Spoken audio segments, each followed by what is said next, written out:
ბათუმელი პოეტების შემოქმედებითი საღამო Facebook კაფეში.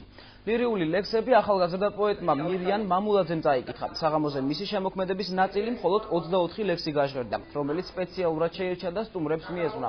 კაფეში პოეტების შემოქმედების თაყვანისმცემლები შეიკრიბნენ საკუთარი ლექსები წაიკითხეს სტუმრებმაც. ახალგაზრდა შემოქმედებისთვის ეს პირველი მასშტაბური საღამო იყო. პოეტებმა სტუმრებს სიმბოლური საჩუქრებიც გადასცეს. მსგავსი ღონისძიებები ამიერიდან ყოველ შაბათს გაიმართება. ხედავ, როგორ ჩაგაპარა მკერჩი ლექსებს და გამოსვლას მთლიანად უძვნი ყველას რა, ვინც ჩემს ლექსებს წაიკითხავს, დააფასებს, გაიცნობს და პატარა ის მოპოეტო ადამიანი ვარ, რომელიც ლექსებს ჩუქნის ყველა. დავეხმარე მას ლექსების წარდგენაში. ჩვენ დიდი ხანია მოღვაწეობთ ერთად, მაგრამ ასეთი დიდი მასშტაბის და ბათუმის მასშტაბის პოეზიის საღამო პირველად გავახოცეთ. ჩვენ ყოველ შაბათს ვაპირებთ აი სხვადასხვა სახის აი ივენთების მოწყობას.